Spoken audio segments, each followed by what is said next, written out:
주님께서 여러분과 함께 루카가 전한 거룩한 복음입니다. 주님 영광 받으소서. 그 무렵 아우구스투스 황제에게서 칙령이 내려 온 세상에 호족 등록을 하게 되었다. 이 첫 번째 호족 등록은 퀴리니우스가 시리아 총독으로 있을 때 실시되었다. 그래서 모두 호족 등록을 하러 저마다 자기 본향으로 갔다. 요셉도 갈릴레아 지방 나자렛 고을을 떠나 유다 지방 베들레헴이라고 불리는 다윗 고을로 올라갔다. 그가 다윗 집안의 자손이었기 때문이다. 그는 자기와 약혼한 마리아와 함께 호족 등록을 하러 갔는데 마리아는 임신 중이었다. 그들이 거기에 머무르는 동안 마리아는 해산날이 되어 첫 아들을 낳았다. 그들은 아기를 포도에게 싸서 구유에 뉘었다.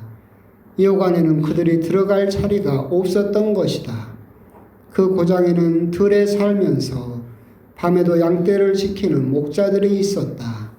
그런데 주님의 천사가 다가오고 주님의 영광이 그 목자들의 둘레를 비추었다. 그들은 몹시 두려워하였다. 그러자 천사가 그들에게 말하였다. 두려워하지 마라.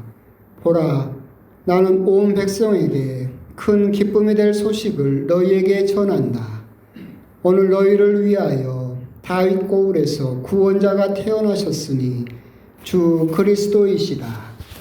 너희는 포도기에 쌓여 구유에 누워있는 아기를 보게 될 터인데 그것이 너희를 위한 표징이다. 그때 갑자기 그 천사의 곁에 수많은 하늘의 군대가 나타나 하느님을 이렇게 찬미하였다. 지극히 높은 곳에서는 하느님께 영광, 땅에서는 그분 마음에 드는 사람들에게 평화. 주님의 말씀입니다. 그리스도님 찬미합니다. 참 예수님. 참 예수님. 성탄 축하드립니다.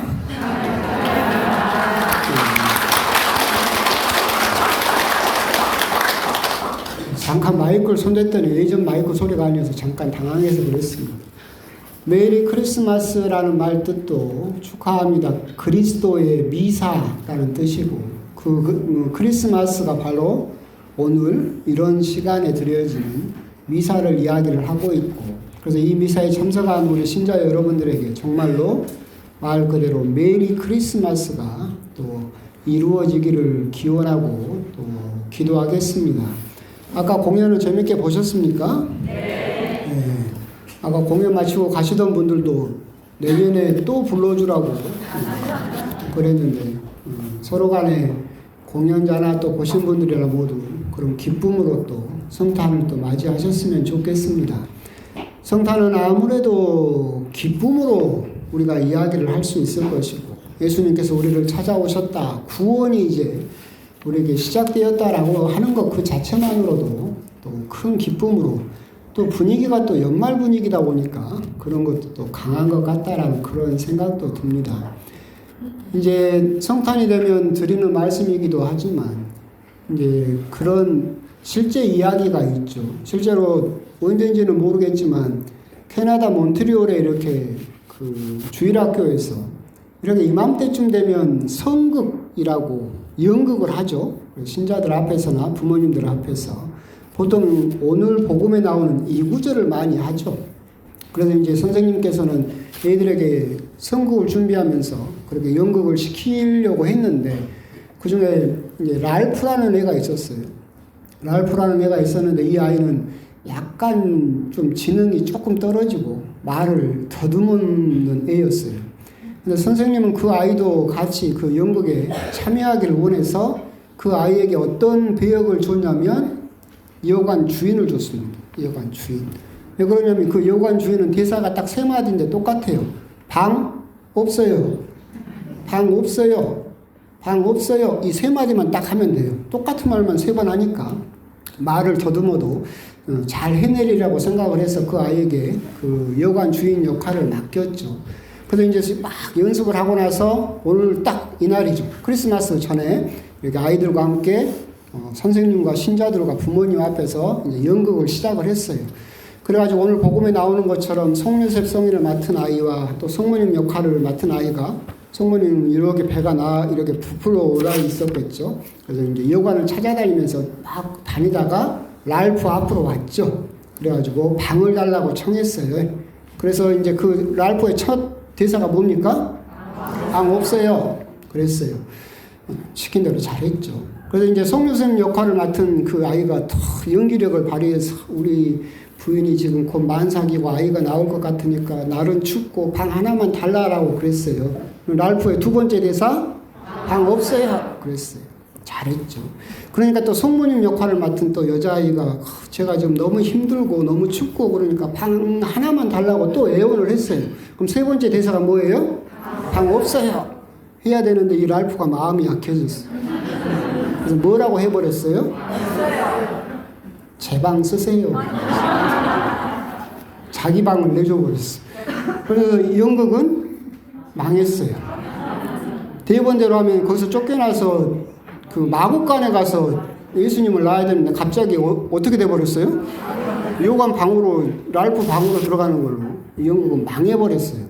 근데 연극은 망했지만 많은 사람들에게 정말 큰 따뜻함을 줬다라고 그래서 유명해진 이야기가 있습니다. 성탄의 의미는 바로 그겁니다. 계속 우리들은 일상을 살면서도 계속해서 예수님은 우리들을 찾아오시죠. 그러면서 우리들의 마음의 문을 두드리면서 방 하나만 달라고 계속 찾아오십니다. 그때마다 우리들은 뭐라고 이야기를 합니까? 방 없어요. 바빠요. 나중에 시간 나면 하면서 계속해서 예수님을 밀어냈죠. 근데 성탄의 의미는 그걸 조금 다시 생각해서 이제 뭘 한번 내줘봐라.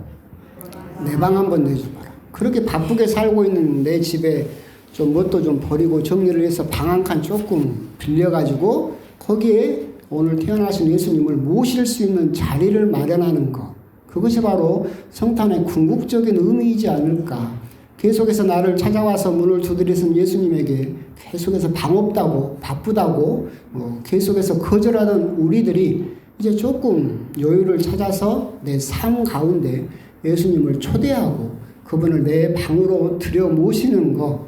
그것이 바로 오늘 성탄의 궁극적인 의미이지 않을까. 그렇게 우리가 공간을 비워둔 그 자리에 예수님께서 찾아오셔서 태어나시고 우리와 함께 이제 머무르시고 사시게 된다라고 하는 것이 성탄의 궁극적인 의미이지 않을까라는 생각이 듭니다.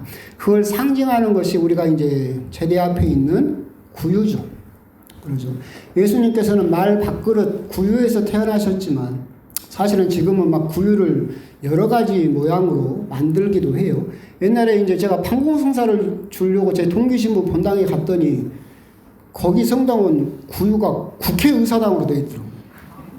그래서 물어봤어요. 뭔 구유를 국회의사당으로 지어놨냐? 그러니까 맨날 싸마니까 거기에 예수님이 좀 오셨으면 좋겠다. 그래가지고 국회의사당으로 만들어 놓은 구유까지도 봤습니다. 근데 구유의 시작은 프란치스코 성인이었습니다. 아시시의 프란치스코 성인께서 그 당시에 그 예루살렘까지 가서 예수님께서 태어나신 베들레헴의 그 자리를 찾아갈 수 없던 많은 신자들을 위해서 당신 성당에 구유를 맨 처음에 만들었죠. 그걸 만들면서 신자들에게 이렇게 성탄 오늘 크리스마스 때 보여주시면서 프란치스코 성인께서 하신 말씀이 뭐였냐면 제가 구유를 만든 것은 여러분에게 구경하라고 만든 것이 아니라 여러분이 받아 모시라고 만든 것입니다. 라고 이렇게 강론을 하셨습니다. 국회의사당이 되었든 어떤 모습이 되었든 그 구유는 그냥 이 성당 구유가 이쁘다. 저 성당 갔더니 더 이쁘게 지어뒀더라. 어디 성당 갔더니 훨씬 별이 더 멋지더라. 그렇게 구경하라고 만든 것이 아니라 여러분의 삶에 받아 모시라고 만들어진 것이 바로 구유다라고 하는 것을 우리가 생각해 볼 수 있어야 되겠다. 저는 여기 이제 대천 성당에 와서 구유를 4년째 똑같은 것만 쓰고 있죠. 저걸 그 예술가한테 부탁해가지고 특별히 만들었습니다. 돈 주고. 왜 저 모양으로 만들었느냐면 저것은 여러분들이 성체를 받아 모시는 손 모양입니다. 구유는 멀리 있는 것이 아니라 여러분들이 미사 때마다 그리스도의 몸이라고 주면 여러분들이 받아 모시면서 뭐라고 이야기를 합니까? 아멘이라고 이야기를 할 때 예수님의 몸이 나를 찾아오십니다. 구유는 무슨 번쩍번쩍하고 의리의리한 그런 구유가 아니고 다른 장소에 있고 다른 멀리 있는 것이 아니라 우리가 매일 또는 매주 받아 모시는 예수님의 몸으로 예수님 우리를 찾아오시고 그렇기 때문에 여러분의 손이 결국은 뭐라는 이야기예요? 구유입니다. 예수님이 태어나시고 예수님을 받아들이는 그 모습. 그래서 저는 구유를 이렇게 영성체라는 손 모양으로 여러분에게 보여드렸고 그래서 성탄 때만 예수님이 찾아오시는 것이 아니고 매일 매주 여러분을 계속해서 문을 두드리면서 문 좀 열어달라고 방 하나만 달라고 계속 여러분들의 마음의 문을 두드리고 계신다라고 하는 것을 항상 생각하셨으면 좋겠고 성탄의 기쁨이 오늘만 크리스마스, 성탄절 오늘만 기쁜 것이 아니라 이 기쁨을 계속해서 여러분들이 생각하셔서 예수님이 나를 찾아오셔서 문을 두드릴 때 그때마다 여러분들이 문을 열고 제 방이라도 쓰십시오라고 내어줄 수 있는 그런 여유가 좀 있으셨으면 좋겠고 그런 기쁨들이 좀 있으셨으면 좋겠고 그런 여유와 기쁨을 오늘 밤에 예수님께 간절하게 청해 보셨으면 좋겠습니다. 성탄절 축하드립니다.